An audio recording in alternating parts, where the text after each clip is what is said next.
ಎಲ್ರಿಗೂ ನಮಸ್ಕಾರ. Welcome back to my channel. ನಾನಿವತ್ತು ನಿಮಗೆ ಹೋಟೆಲ್ ಸ್ಟೈಲಲ್ಲಿ ಚಟ್ನಿ ರೆಸಿಪಿನ ಯಾವ ರೀತಿ ಮಾಡ್ಕೊಳ್ಳೋದು ಅಂತ ವಿಡಿಯೋನ ಶೇರ್ ಮಾಡ್ಕೊಳ್ತಾ ಇದ್ದೀನಿ.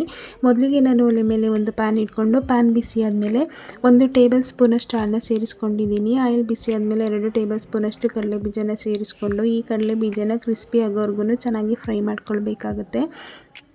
ಈ ಚಟ್ನಿ ದೋಸೆ, ಚಪಾತಿ, ಇಡ್ಲಿ ಎಲ್ಲದಕ್ಕೂ ತುಂಬಾ ಚೆನ್ನಾಗಿರುತ್ತೆ. ಕಡಲೆಬೀಜ ಫ್ರೈ ಆಗಿದ್ದಾದಮೇಲೆ 1 ಟೇಬಲ್ ಸ್ಪೂನಷ್ಟು ಈರುಳ್ಳಿ, 4 ಹಸಿಮೆಣಸಿನ್ಕಾಯಿ, 8ರಿಂದ 10 ಪೀಸಷ್ಟು ಬೆಳ್ಳುಳ್ಳಿ, ಒಂದು ಸಣ್ಣ ಪೀಸಷ್ಟು ಶುಂಠಿನ ಸೇರಿಸ್ಕೊಂಡು ಚೆನ್ನಾಗಿ ಫ್ರೈ ಮಾಡ್ಕೊಳ್ತಾ ಇದ್ದೀನಿ.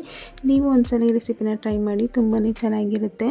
ಹಾಗೆ ಇದ್ರ ಜೊತೆಗೆ ಒಂದು ಸಣ್ಣ ಪೀಸಷ್ಟು ಹುಣಸೆಹಣ್ಣ ಸೇರಿಸ್ಕೊಂಡಿದ್ದೀನಿ. ಹಾಗೆ 2 ಟೇಬಲ್ ಸ್ಪೂನಷ್ಟು ಕಡಲೆನ ಸೇರಿಸ್ಕೊಂಡು ಹಾಗೆ 2 ಟೇಬಲ್ ಸ್ಪೂನಷ್ಟು ತೆಂಗಿನಕಾಯಿ ತುರಿನ ಸೇರಿಸ್ಕೊಳ್ತಾ ಇದ್ದೀನಿ. ತೆಂಗಿನಕಾಯಿ ಇಷ್ಟ ಇಲ್ಲ ಅಂದರೆ ನೀವು ಬೇಕಿದ್ರೆ ಸ್ಕಿಪ್ ಮಾಡ್ಕೊಳ್ಬೋದು. ಹಾಗೆ ಸ್ವಲ್ಪ ಪುದೀನನ ಸೇರಿಸ್ಕೊಂಡು 1 ನಿಮಿಷ ಚೆನ್ನಾಗಿ ಫ್ರೈ ಮಾಡ್ಕೊಳ್ಳೋಣ. ಯಾರಾದರೂ ಹೊಸದಾಗಿ ನಮ್ಮ ವಿಡಿಯೋನ ನೋಡ್ತಾ ಇದ್ದರೆ ನಮ್ಮ ಚಾನಲ್ನ ಸಬ್ಸ್ಕ್ರೈಬ್ ಮಾಡಿಕೊಂಡು ಸಪೋರ್ಟ್ ಮಾಡಿ. ಈಗ ಸ್ಟವ್ ಆಫ್ ಮಾಡಿ ಇದನ್ನು ತಣ್ಣಗಾಗೋದಕ್ಕೆ ಬಿಡೋಣ. ಒಂದು ಮಿಕ್ಸಿ ಜಾರ್ಗೆ ನಾವು ಫ್ರೈ ಮಾಡಿ ಇಟ್ಕೊಂಡಿರುವಂಥ ಐಟಮ್ಸ್ನೆಲ್ಲ ಸೇರಿಸ್ಕೊಳ್ತಾ ಇದ್ದೀನಿ.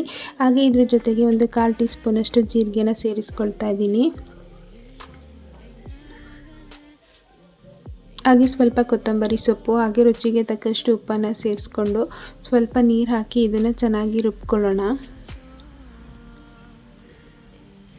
ನೀವಿವಾಗ ನೋಡ್ತಾ ಇರ್ಬೋದು, ನಾನಿವಾಗ ರುಬ್ಕೊಂಡಿದ್ದೀನಿ. ಇದನ್ನು ಒಂದು ಬೌಲ್ಗೆ ಟ್ರಾನ್ಸ್ಫರ್ ಮಾಡ್ಕೊಂಡಿದ್ದೀನಿ. ಇದಕ್ಕೊಂದು ಚಿಕ್ಕದಾಗಿ ಒಗ್ಗರಣೆ ಮಾಡಿಕೊಂಡ್ರೆ ತುಂಬಾ ಚೆನ್ನಾಗಿರುತ್ತೆ.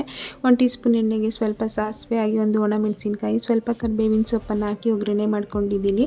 ಸಿಂಪಲ್ಲಾಗಿ ಕ್ವಿಕ್ಕಾಗಿ ಬೇಗನೆ ಆಗುವಂತಹ ರೆಸಿಪಿ, ಹಾಗೆ ಟೇಸ್ಟಿಯಾಗಿ ಕೂಡ ಇರುತ್ತೆ. ನೀವು ಒಂದ್ಸಲ ಈ ರೆಸಿಪಿನ ಟ್ರೈ ಮಾಡಿ. ಹಾಗೆ ನಮ್ಮ ಚಾನಲ್ನ ಸಬ್ಸ್ಕ್ರೈಬ್ ಮಾಡಿಕೊಂಡು ಸಪೋರ್ಟ್ ಮಾಡಿ.